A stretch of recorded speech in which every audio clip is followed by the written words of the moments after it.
The lawyer's office smelled like leather and lemon polish, and my husband of 19 years was sitting across from me holding a pen he had not yet uncapped. He wore the navy suit I had picked out for him in 2014. His wedding ring was on the table beside his coffee, set down at some point in the last 40 minutes when he thought I wasn't looking. The girl beside him, Brianne, was 26. She had the kind of skin that has never been tired. She was wearing a cream blouse and a silver pendant I recognized from a jewelry counter at the mall where my daughter and I used to buy her birthday earrings. Brianne kept her hand on Curtis's forearm the entire meeting.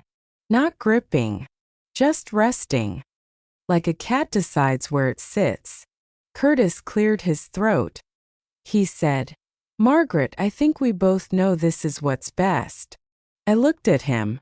I did not blink. I said, "What's best for who, Curtis?" He smiled the small tired smile he had been practicing for weeks. He said, "For both of us. You're 42 years old, Margaret. You've earned the chance to start over. So have I." Brianne squeezed his arm. Curtis uncapped the pen. Across the table, my attorney, a quiet woman named Diane Mercer, opened a folder and slid one page toward Curtis. She said, "Mr. Halverson, before you sign, I'd like you to read this carefully." Curtis frowned. He picked up the page. He read 3 lines. The color left his face the way water leaves a sponge when you wring it. "Welcome back to Broken Relations. If you're new here, we share stories about families, betrayal, and the quiet women who finally stop being quiet. Drop a comment, hit subscribe, and let's get into it." The first time my husband told me I had gotten old was a Sunday in September, 11 months before that meeting in the lawyer's office. We were standing in the kitchen of the house we had built together on Linden Avenue, the house with the bay window I had wanted since I was 23 and Curtis had finally agreed to in 2009. I was making pot roast, my mother's recipe, the one with the bay leaves and the cipollini onions browned slow in the cast iron skillet. Curtis came in through the garage. He set his keys on the counter. He looked at the pot roast. He looked at me. He said, "You ever think about doing your hair different, Margaret? Something younger?" I did not turn around. I said, "Younger how?" He said, "I don't know. Just younger." Then he opened the refrigerator and stood there with the door open for a minute and a half. He closed it without taking anything. He went into the den. He turned on the television. He did not eat dinner with me that night. I should have known then. I think a part of me did know. But knowing is different from saying. And in our house on Linden Avenue, in a suburb 45 minutes outside Cleveland, in a marriage that had produced 1 daughter named Caroline and 3 mortgages and a dog buried under the dogwood tree, you did not say things you could not unsay.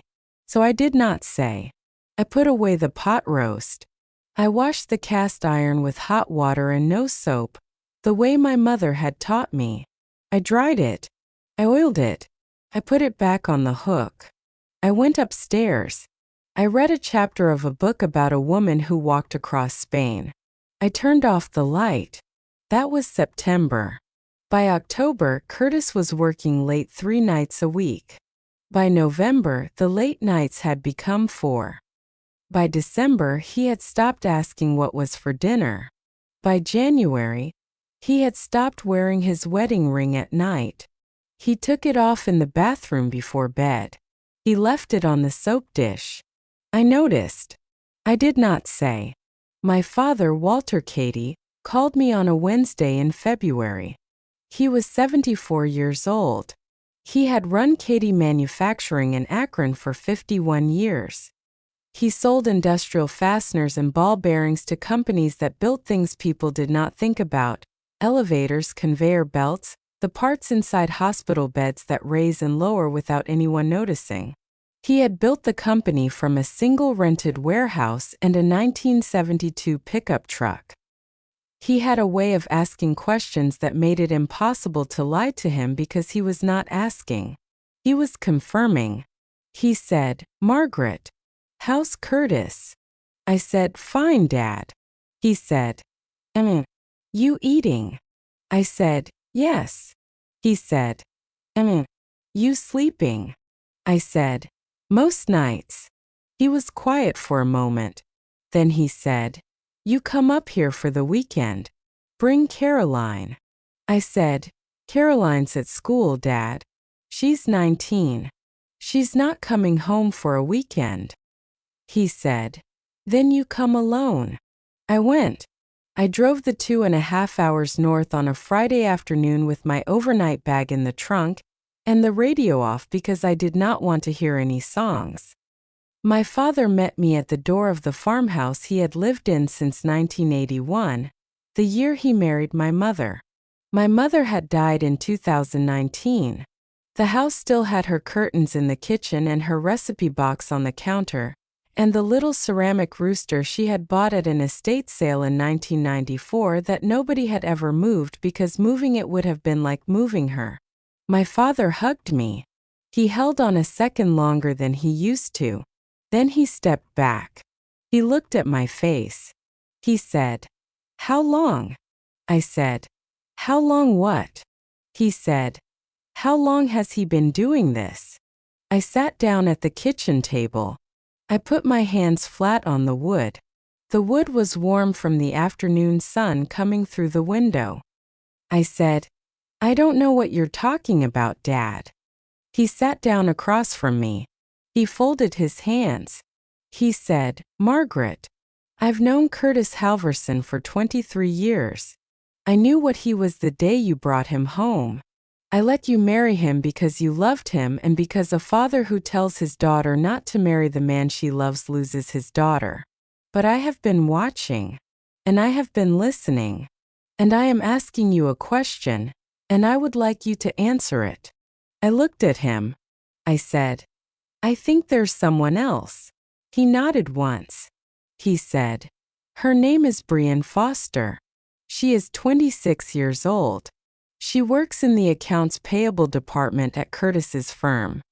She has been on 3 weekend trips with him in the past 9 months, Charleston, Asheville, and a fishing lodge in northern Michigan that Curtis told you was a sales conference.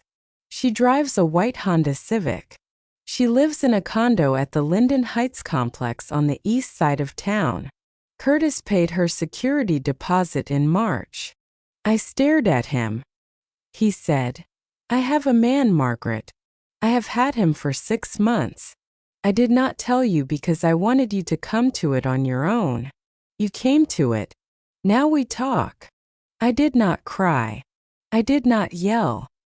I sat at my mother's kitchen table in my father's house and I felt something old and quiet shift inside me, the way the floorboards in that farmhouse shifted on cold mornings when the radiator first kicked on. I said, "Dad, what do I do?" He said, "First, you eat dinner. Then we talk." We ate pot roast. He had made it himself. He used my mother's recipe. The cipollini onions were browned slow in her cast iron skillet. I cried a little over the pot roast. He pretended not to see. After dinner, my father took me into the den. The den had wood paneling from 1978 and a green leather chair my father had owned longer than he had owned the company. He sat in the chair. I sat on the ottoman. He poured 2 fingers of bourbon for himself and a glass of water for me because I do not drink. He said, "Margaret, there are 2 things you need to understand. The first is about Curtis. The second is about the company. We are going to start with the company because Curtis is going to think the company is the thing he is owed, and he is going to be very wrong." I said, "Dad, I don't want anything from the company. I never have." He said, "I know.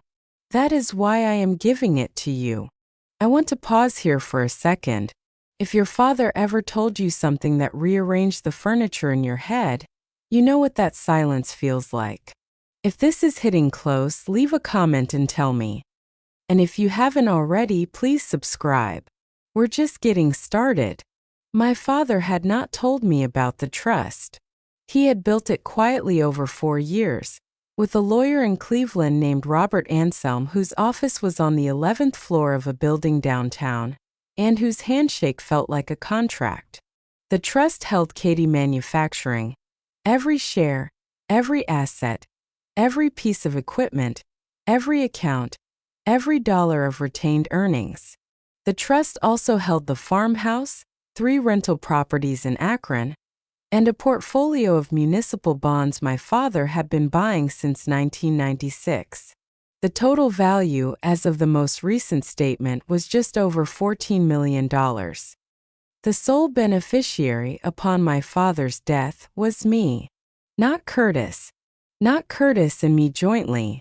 Me. Margaret and Katie, my maiden name, as I was named on the trust documents because my father had built the trust 3 years earlier, before any of this began, when he had first begun to suspect. The trustee was Robert Anselm. The successor trustee was my daughter Caroline. Curtis's name appeared nowhere in the documents. My father said, "I never told you because I did not want you to live your life with a number in your head. I wanted you to live your life. But there is a clock now, Margaret. And the clock is Curtis.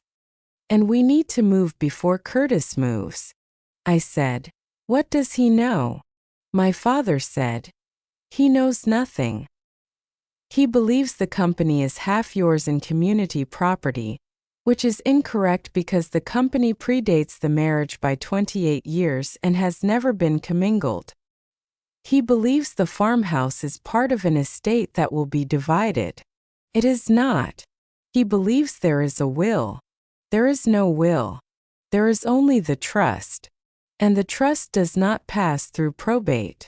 I sat on the ottoman in my mother's house and I understood for the first time in my adult life that my father had been protecting me from a distance for a very long time without ever once telling me. I said, "What do I do?" He said, "You go home. You do not change a thing. You do not let Curtis see anything in your face. You file nothing yet. You see a lawyer in Cleveland on Monday. Her name is Diane Mercer. She is expecting your call. And you begin to document everything. The phone calls he takes in the garage, the receipts in his wallet, the credit card statements, the mileage on his car. You build the file. And when he files, you are ready." I said, "And the trust?" He said, "The trust is yours the day I die, Margaret. It is also yours the day I decide it is. I have decided. I am moving the operating control to you next month. Curtis will not know. Curtis will never know until it is in court and his lawyer is reading it out loud and the color is leaving his face." I drove home Sunday afternoon. Curtis was in the den watching football. He did not look up when I came in. He said, "How was your dad?" I said, "Fine. Same as always." He said, I went into the kitchen. I put away the leftover pot roast my father had insisted I bring home in a Tupperware container. I washed my hands. I started dinner. I did not change a thing.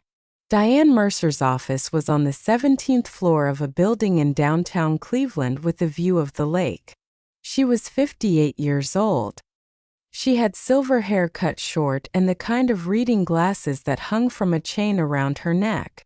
She had been practicing family law for 31 years. She had a way of listening that made you feel like every word you said was being filed in a drawer she would later be able to open without looking. I sat across from her on a Monday morning in late February. My father had called ahead. She knew most of it already. She said, "Margaret, I need you to understand something before we begin. What we are about to do is not vindictive. It is structural. Curtis is going to leave you. He has been leaving you for a year. Our job is to make sure that when he leaves with what he came with and nothing more. Do you understand?" I said, "Yes." She said, "Good. Then let's begin. We began with the documentation. Curtis's credit card statements, which I had access to because they were on a shared account my father had warned me never to remove my name from. The cell phone records, which I requested through the carrier as the account holder. The bank statements going back 5 years. The receipts I had been quietly saving in a manila envelope in the bottom drawer of my dresser since November, the month I had first noticed the wedding ring on the soap dish. Diane went through everything. She made notes on a yellow legal pad. She did not look surprised at anything. She had seen all of this before in different houses with different names. She said, "The Charleston trip was charged to a corporate card. That's a problem for him, not for us, but it's a useful detail. The Asheville trip was paid in cash, but the gas receipts from his personal card place him on a 77 southbound during a weekend you have documented him telling you he was at a conference in Pittsburgh. The fishing lodge bill went to a Visa with a Linden Heights billing address. Margaret. He's been paying her rent." I said. "How much?" She said. $2,300 a month for the past 9 months.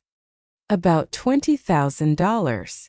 I said nothing for a moment. Then I said, "Of our money." She said, "Of your joint account, yes. Which is, in legal terms, marital waste. Which means we can recover it." I sat in Diane Mercer's office for 2.5 hours that morning. When I left, I had a folder, a list of tasks, a calendar of the next 90 days, and a quiet, cold thing in my chest that was not anger and not grief but something more useful than either of them. I had a plan. The next 4 months were the strangest of my life. I went to PTA meetings at Caroline's old high school, where I still volunteered on the scholarship committee. I had coffee with my sister-in-law Marie, who did not know. I cooked Curtis's favorite meals. I asked him about work. I laughed at his jokes when there were jokes.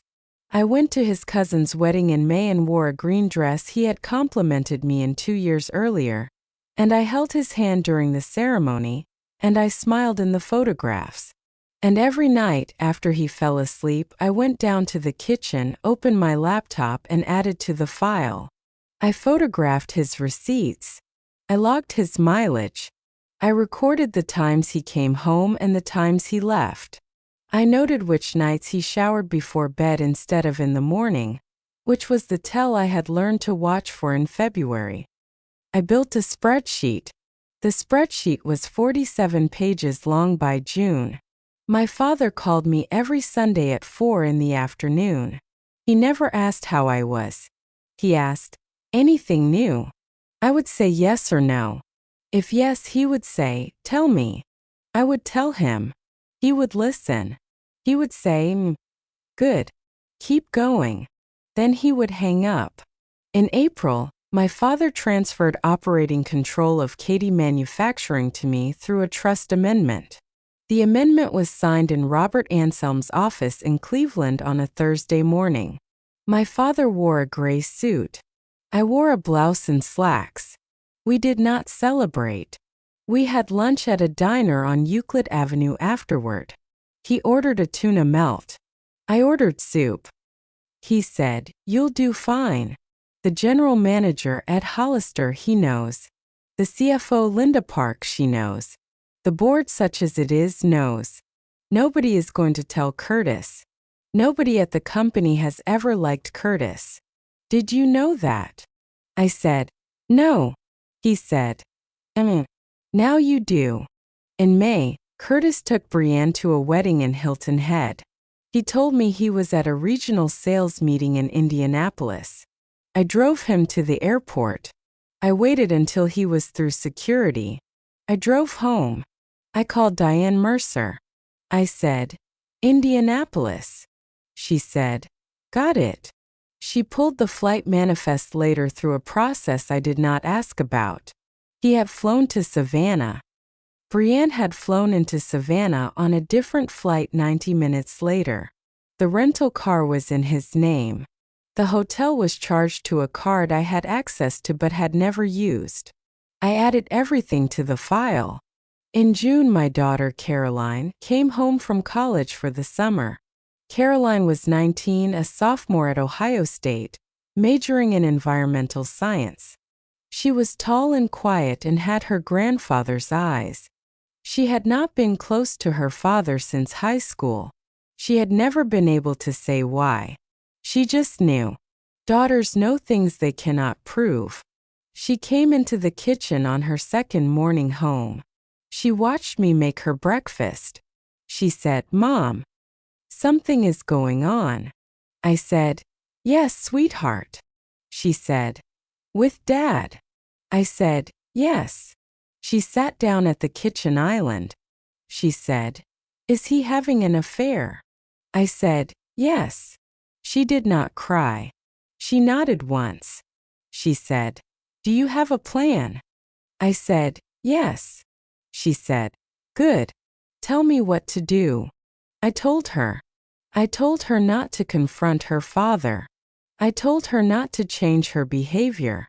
I told her to spend the summer the way she had planned, working at the nature preserve and seeing her friends and being 19. I told her that if she needed to talk, she could come to me anytime, day or night. I told her I loved her. I told her this was not her fault. I told her her grandfather was helping. She said, "Grandpa knows." I said, "Grandpa knew before I did." She smiled a little. She said, "Of course he did." The first time Curtis asked for the divorce was July 14th, a Sunday evening. We had eaten dinner on the back patio. Grilled chicken, corn, a salad. Caroline was out with friends. The cicadas were loud. Curtis pushed his plate away. He said, "Margaret, we need to talk." I said, "Okay." He said, "I think we both know this isn't working anymore." I looked at him. I waited. I did not help him. He said, "I've been doing a lot of thinking. I think we've grown apart. I think we want different things now. I think it would be healthier for both of us if we—" I said, "If we what, Curtis?" He said, "If we ended the marriage." I let the silence sit. The cicadas filled it. I said, "All right, Curtis." He blinked. He had been expecting tears. He had been expecting a fight. He had been expecting the version of me he had told Brianne about, the older woman who would cling. I said, "I'll call my lawyer in the morning." He said, "Your lawyer?" I said, "Yes, Curtis. I have a lawyer. Her name is Diane Mercer. She's in Cleveland. I've been working with her since February." He sat very still. I watched a small muscle in his jaw move. He said, "Since February?" I said, "Yes." He said, "Margaret, what do you know?" I said, "I know that her name is Brianne Foster. I know she lives at Linden Heights. I know you've been paying her rent since November. I know about Charleston. I know about Asheville. I know about Hilton Head. I know about the fishing lodge. I have receipts, Curtis. I have a 47-page file." He stared at me. His face did the thing my father had said it would do. The color left. The smile he had been holding fell away in pieces. He said, "Margaret, we can work this out. We don't need lawyers." I said, "Curtis, we are going to use lawyers. We are going to be very civilized. You are going to keep what you brought into this marriage, which is your retirement account, your car, and your half of the equity in this house. I am going to keep what I brought into this marriage, which is myself, and we are going to be done." He said, "The house." I said, "We'll sell the house. We'll split the equity. Diane has the numbers." He said, "Katie Manufacturing." I looked at him for a long moment. I said, "Katie Manufacturing was never ours, Curtis. It was my father's. Still is. There is nothing for you there. There never was." He stood up so fast his chair tipped backwards. It hit the patio stones. He did not pick it up. He went into the house. He slammed the back door. 20 minutes later, his car backed out of the driveway. He did not come home that night. I think he stayed at Linden Heights. I picked up the chair. I cleared the dishes. I washed them by hand.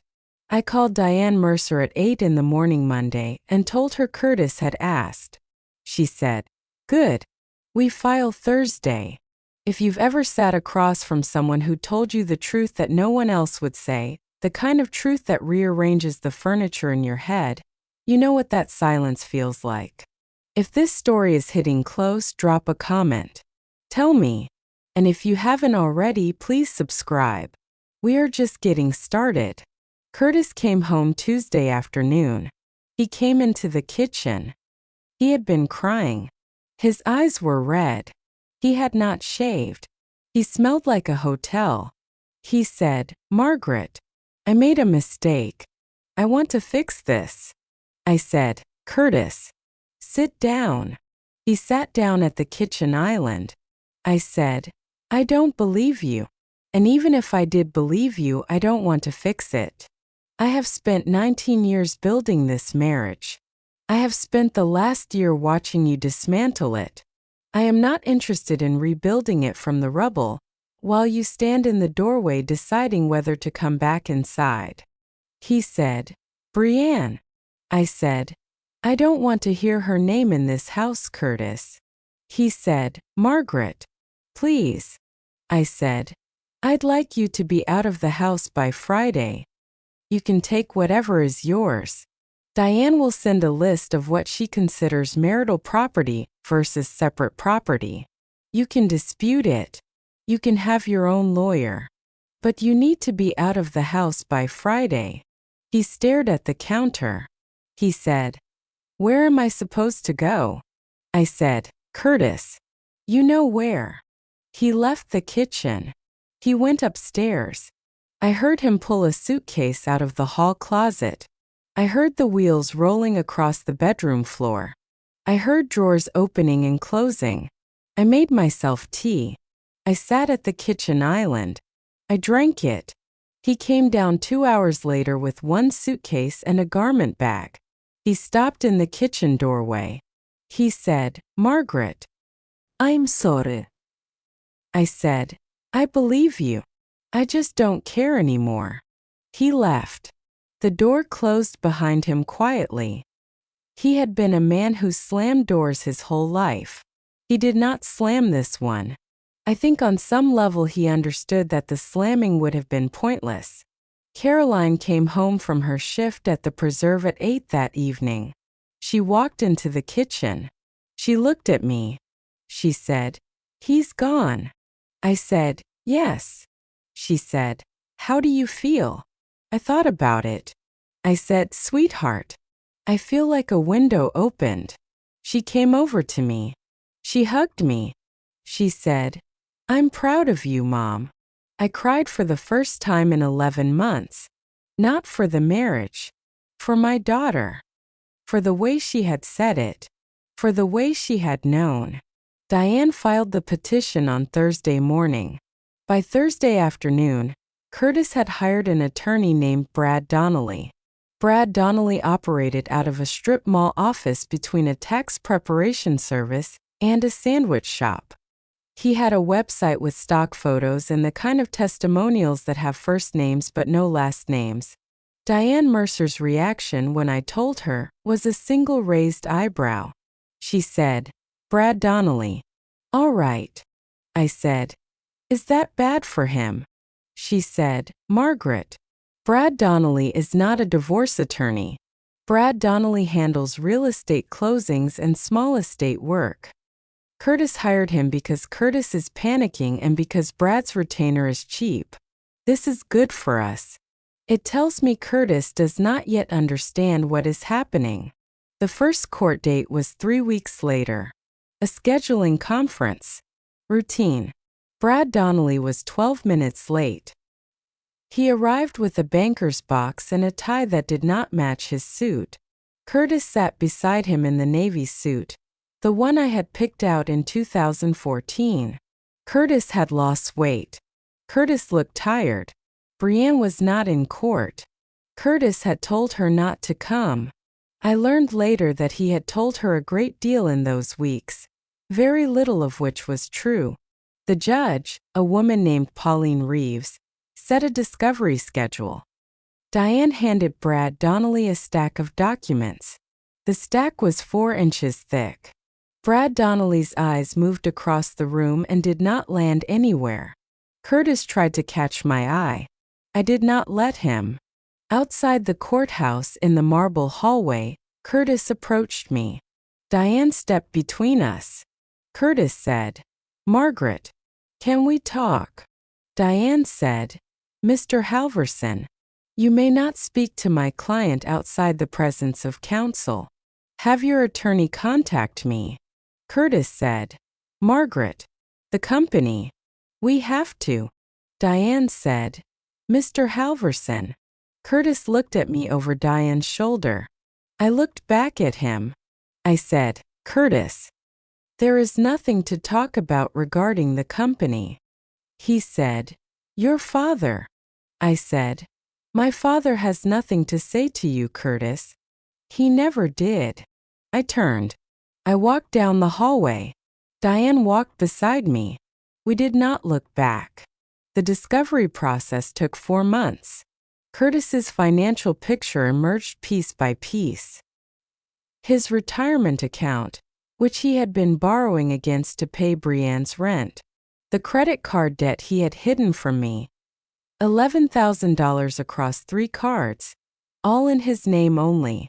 The corporate card charges, which his employer had been quietly cataloging for the past 9 months, and which would soon become a separate problem for Curtis at his firm. The fishing lodge bills. The Hilton Head receipts. Every dollar of marital waste totaling, when Diane finished the calculation, $31,462. Diane filed a motion for reimbursement. Brad Donnelly filed a response that misspelled my last name twice. Pauline Reeves, the judge, did not look impressed. In September, my father came down for a Sunday dinner. He brought a bottle of wine, which he set on the counter even though I do not drink and he knew I do not drink. He said, "Open it after. Pour it down the sink if you want." I just wanted to bring something. We had pot roast. Caroline was home for the weekend. She and her grandfather talked about her summer at the preserve.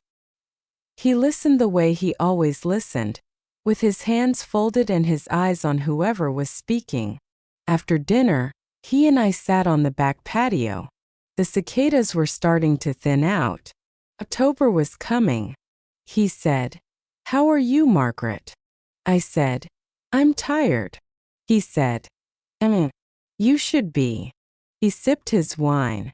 The light from the kitchen window made his face look older than I remembered. He said, "Listen to me.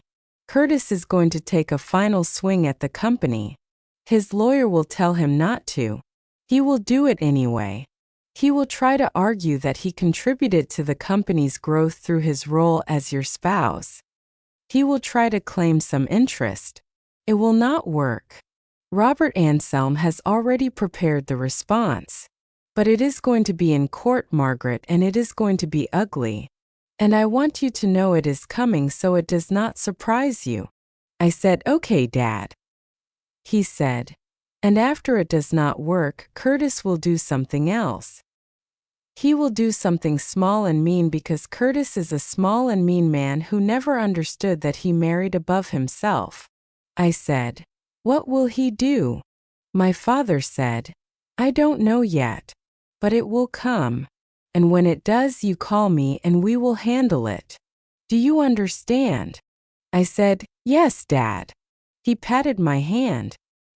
He drank the rest of his wine. He went to bed in the guest room. I sat on the back patio for another hour, listening to the last of the cicadas. The wine bottle stayed on the counter. I poured it down the sink in the morning, the way he had given me permission to do. The final hearing was on a cold morning in early November. The kind of November where you can smell snow in the air even though the snow has not started. The courthouse was an old stone building with high ceilings and radiators that hissed during the silences. Diane wore a dark suit. I wore a gray dress and the small pearl earrings my mother had given me for my 16th birthday. My father drove down. He sat in the second row. He wore his good suit. He did not speak to Curtis. He did not speak to Brad Donnelly. He sat with his hands folded in his lap and watched. Curtis had a new tie. Brianne was not in court. I learned later from a mutual acquaintance that Brianne had moved out of Linden Heights 3 weeks earlier. She had gone home to her mother's house in Toledo. Curtis was alone now. Curtis was paying his own rent for the first time in a year. Brad Donnelly stood up. He cleared his throat. He read from a yellow legal pad.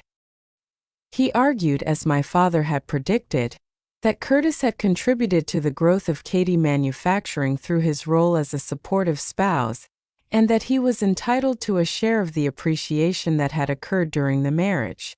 Pauline Reeves listened for 4 minutes. Then she raised one hand.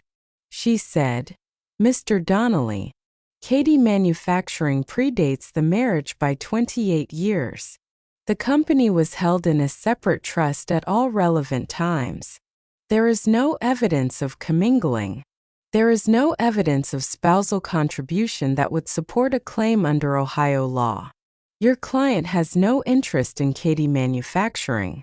Move on." Brad Donnelly sat down. He did not move on. He had nothing else. Diane stood up. She presented the documentation of marital waste. $31,462. The credit card statements. The flight records. The hotel charges. The rent payments to Brianne Foster's landlord. Every receipt. Every line item. Pauline Reeves ordered Curtis to reimburse the marital estate the full amount.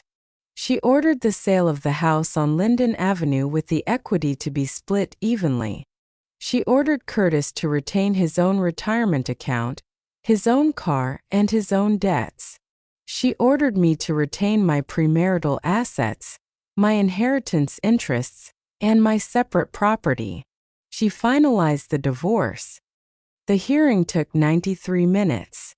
In the marble hallway afterward, Brad Donnelly shook Diane's hand.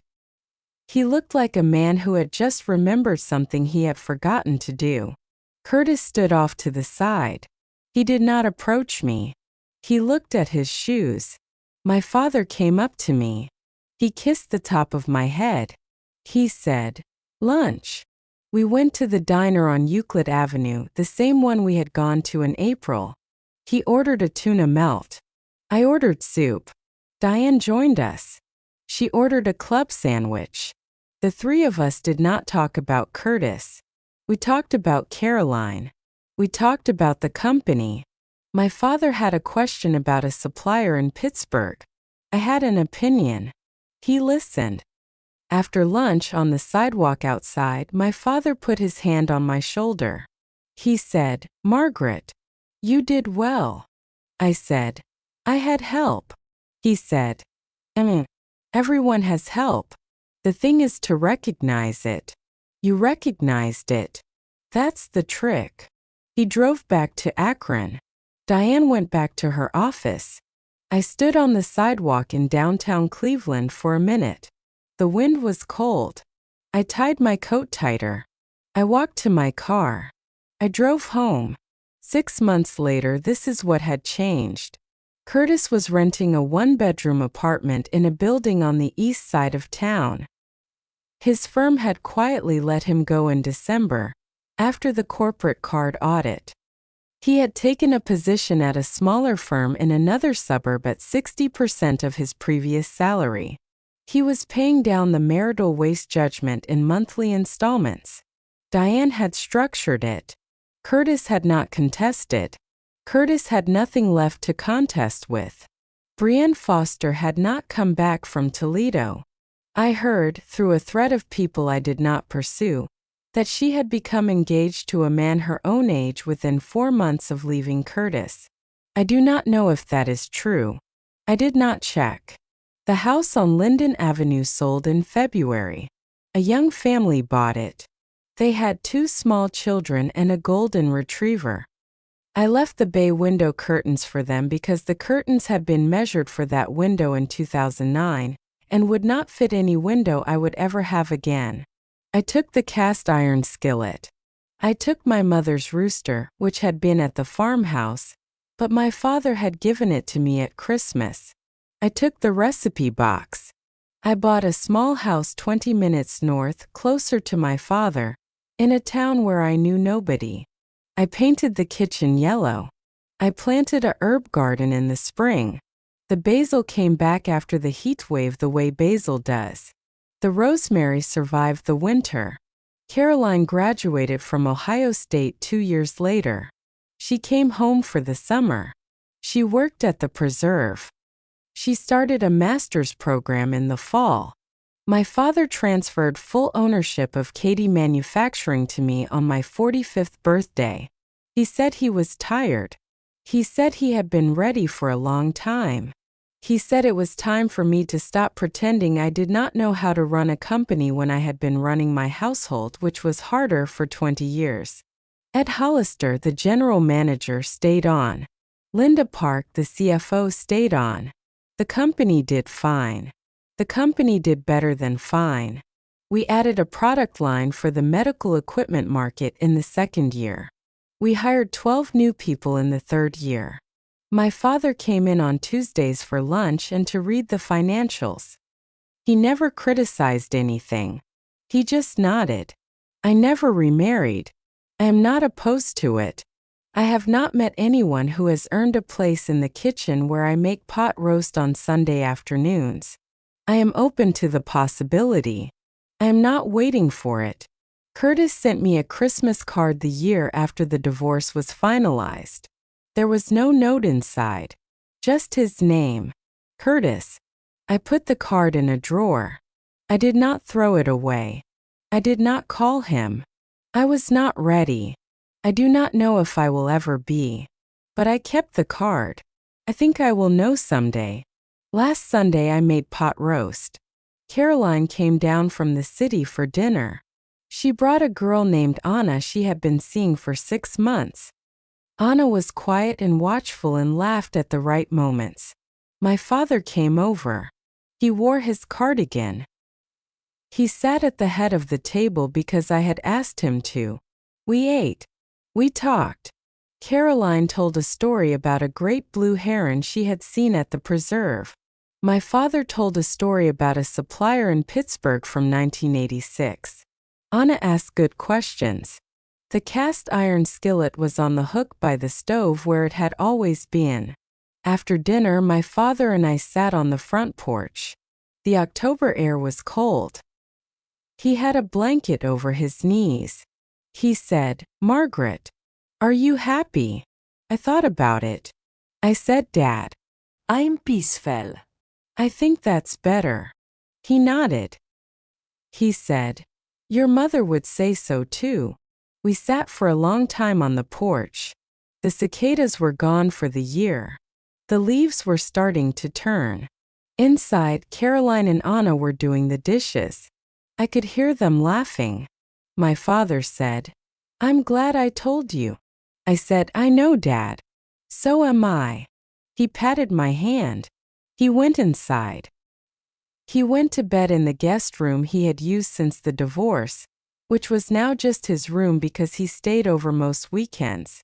I sat on the porch for another little while. The window above me was open. I could hear my daughters laugh through it. I could hear the water running. I could hear my father in the kitchen, asking if anyone wanted tea. My ex-husband told me I was too old at 42. He told me to start over. He told me it would be better for both of us. He was right about one thing. It was better. Just not for him. If this story stayed with you, I want to hear from you. Have you ever been told you were too old, too tired, or too much for the life you had built? Or maybe you are still waiting for the right moment to stand up. Drop it in the comments. And if you know someone who needs to hear this, share this video with them. There are more stories like this on this channel. The link is in the description. Thank you for listening. I mean that.